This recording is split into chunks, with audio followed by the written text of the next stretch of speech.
34 दिन से जंतर मंतर पर प्रदर्शन चल रहा है।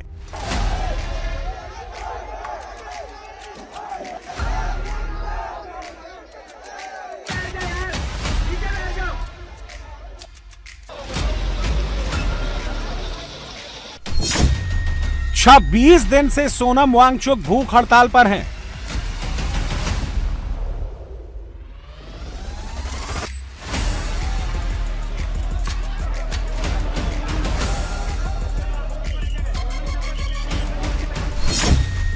बीस जुलाई से बवाल मचा हुआ है, हिंसा हो रही है।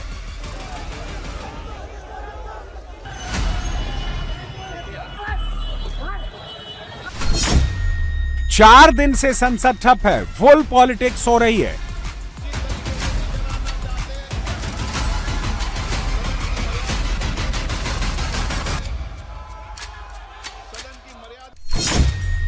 पेपर लीक का सॉल्यूशन कुछ नहीं निकल रहा है।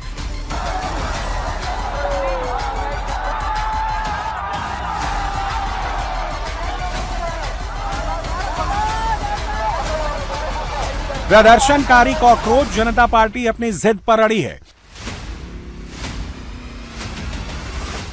मोदी जी, मेरी आपसे फिर से रिक्वेस्ट है, धर्मेंद्र प्रधान का इस्तीफा ले लीजिए, वरना बात सिर्फ धर्मेंद्र प्रधान के इस्तीफे की नहीं रहेगी, बात आपके इस्तीफे पर भी आ जाएगी और वो आएगी जैसी आपकी हरकतें आएगी, वो इतना तो मैं आप लोगों को बताता हूँ, आएगी बात। गलती से देगा तो नहीं। स्टूडेंट की सुन लीजिए, एक इनकॉम्पिटेंट, एक फेल्ड मिनिस्टर इस देश के करोड़ों स्टूडेंट से ज्यादा इंपॉर्टेंट नहीं हो सकता। विपक्ष अपने रुख से पीछे हटने के मूड में बिल्कुल नहीं है।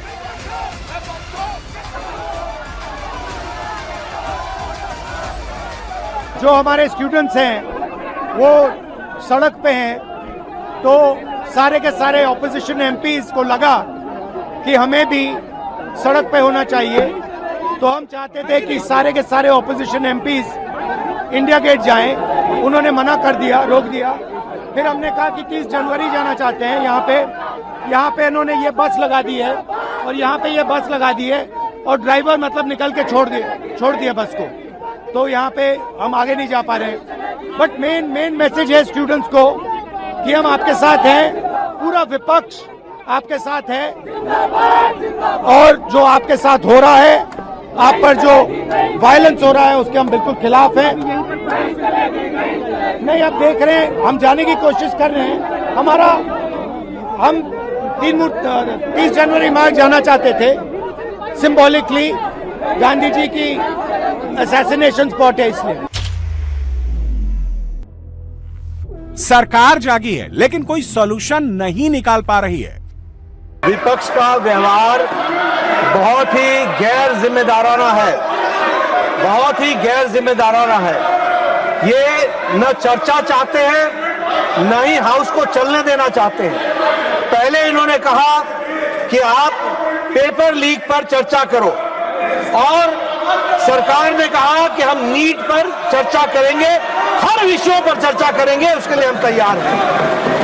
लेकिन आज इन्होंने अपनी डिमांड बदल दी और इस्तीफे की बात करने लगे। मामला सीरियस हो गया तो प्रधानमंत्री सामने आए, सुबह एक्स पर पोस्ट किया, कहा कि युवा और उनका फ्यूचर उनकी प्रायोरिटी है।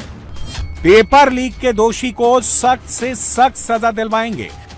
फास्ट ट्रैक कोर्ट का गठन किया जाएगा, किसी दोषी को बख्शा नहीं जाएगा।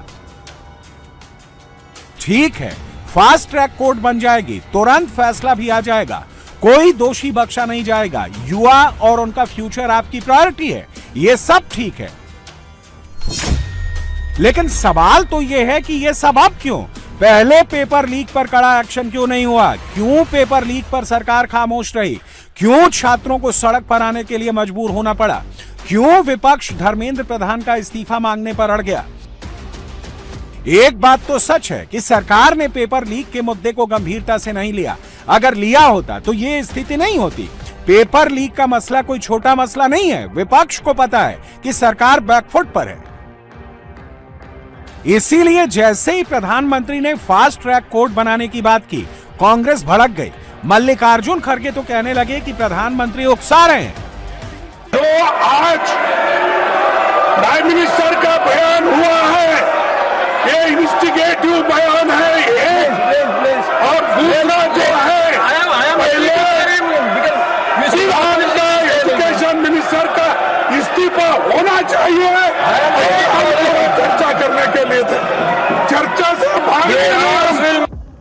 सच तो यह है कि इसमें कोई उकसाने वाली बात नहीं है। फास्ट ट्रैक कोर्ट से सजा होगी तो ये ठीक है, इसमें कोई हर्ज नहीं है। लेकिन कांग्रेस जान रही है कि सरकार बैकफुट पर है, इसीलिए सरकार को किसी भी तरह से एज देने के मूड में नहीं है।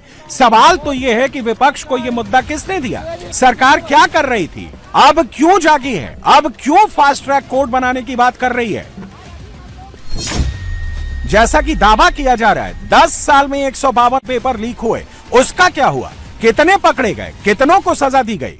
2024 में भी नीट का पेपर लीक हुआ था, 45 लोग दोषी पाए गए थे, कितने पेपर लीक माफिया पकड़े गए, कितनों को सजा हुई।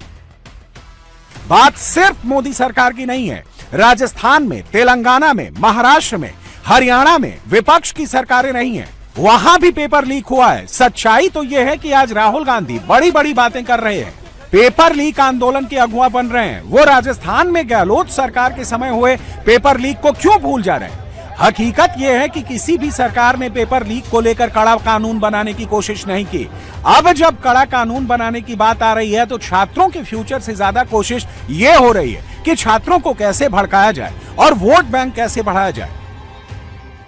राजनीति का कंधा दूसरों का प्रयोग मत करिए, क्योंकि मैं छात्रों से भी कहना चाहूंगा, आप लोगों को बहुत सतर्क रहने की जरूरत है, क्योंकि कुछ अवसरवादी, सत्ता लोलुप, अराजक तत्व आपके आंदोलन में आकर उसका लाभ उठाने का प्रयास कर रहे हैं। और ये वही चेहरे हैं जो अलग अलग चेहरा बदलकर समय समय पर अपनी राजनीति की रोटियां सेकते हैं, और वही वाक्य, वही शब्द दोबारा उठकर आते हैं जिनका शिक्षा व्यवस्था या नीट से कोई संबंध नहीं है। ये वही लोग हैं, वही चेहरे जो कभी सीएनआरसी के समय, कभी किसान आंदोलन के समय, कभी पहलवान आंदोलन के समय, तो कभी अब। तो मैं कहना चाहूंगा, एक ही चेहरे हैं। छात्रों को बहुत सावधान रहने की आवश्यकता है। सरकार पूरी तरीके से संवेदनशील है। फास्ट ट्रैक कोर्ट का डिसीजन लिया गया है।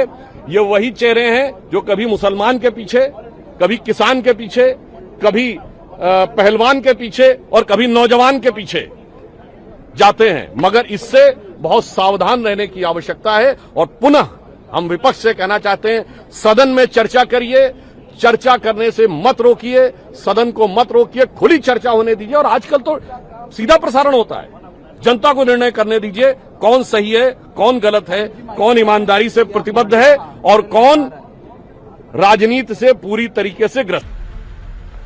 सीधी सीधी बात यह है कि इस वक्त सरकार मोदी की है, इसीलिए पहली जिम्मेदारी जिसकी सरकार है उसी की है। जवाब भी देना होगा और सॉल्यूशन भी निकालना होगा।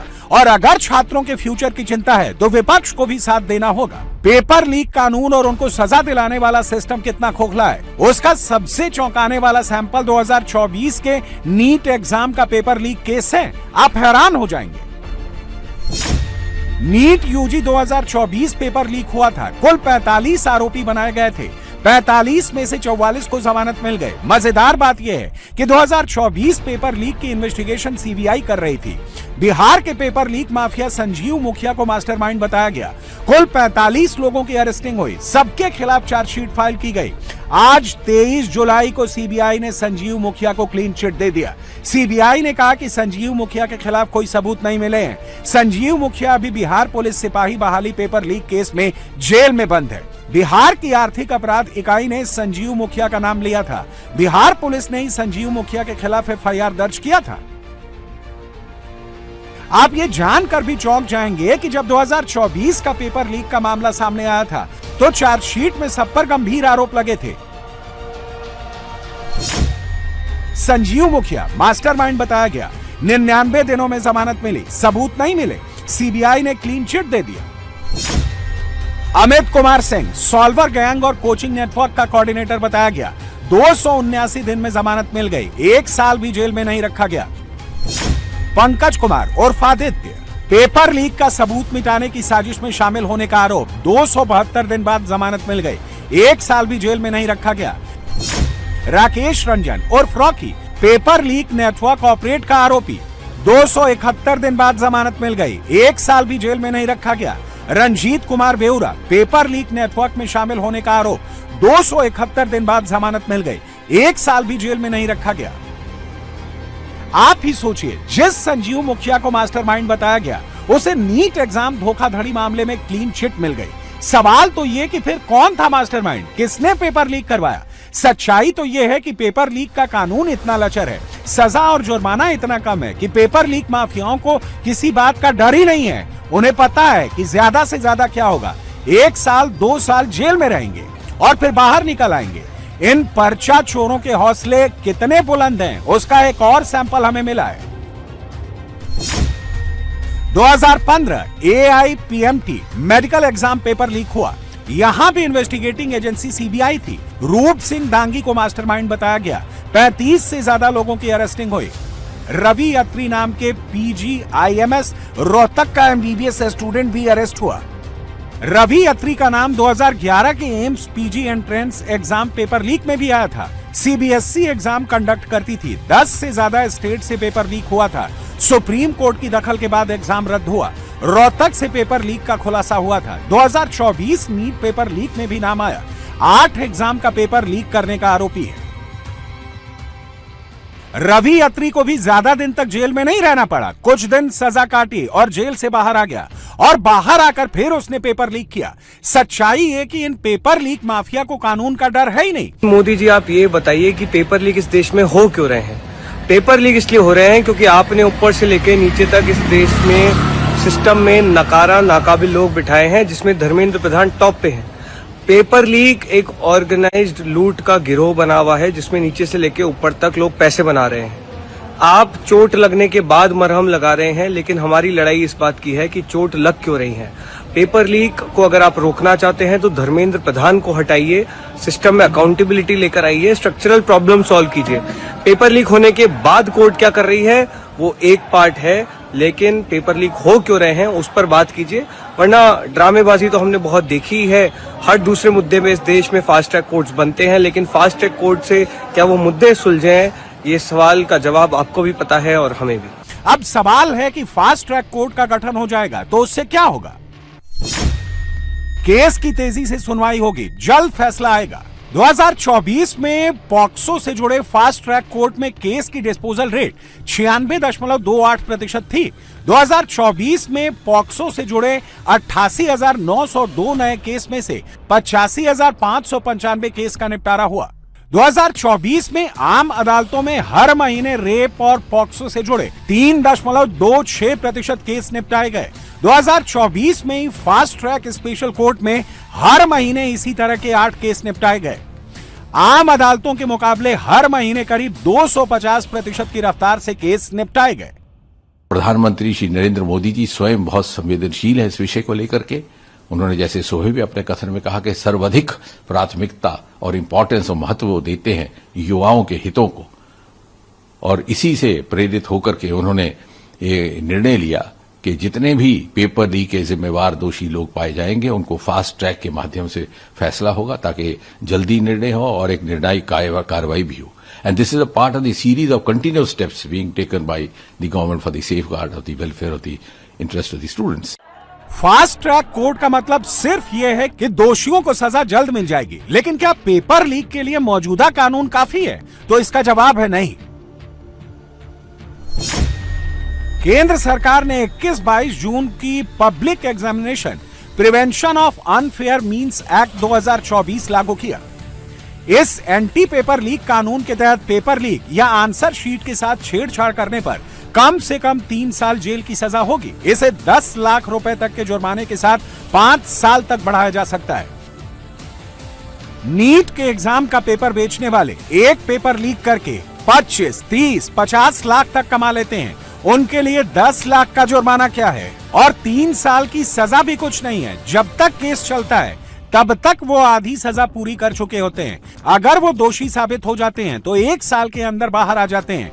इसलिए जरूरत है कड़ा कानून बनाने की। जुर्माना की राशि 1 करोड़ तक होनी चाहिए और सजा कम से कम 10 साल या उम्र कैद तक नहीं होगी, तो पेपर माफियाओं के भीतर डर नहीं पैदा होगा। लेकिन इसके लिए संसद में कानून बनाना पड़ेगा। और जो आज के हालात हैं, जिस तरह से सरकार और विपक्ष अपनी अपनी जिद पर अड़े हैं, पूरा मामला बच्चों के फ्यूचर की फिक्र से ज्यादा सियासी हो गया है।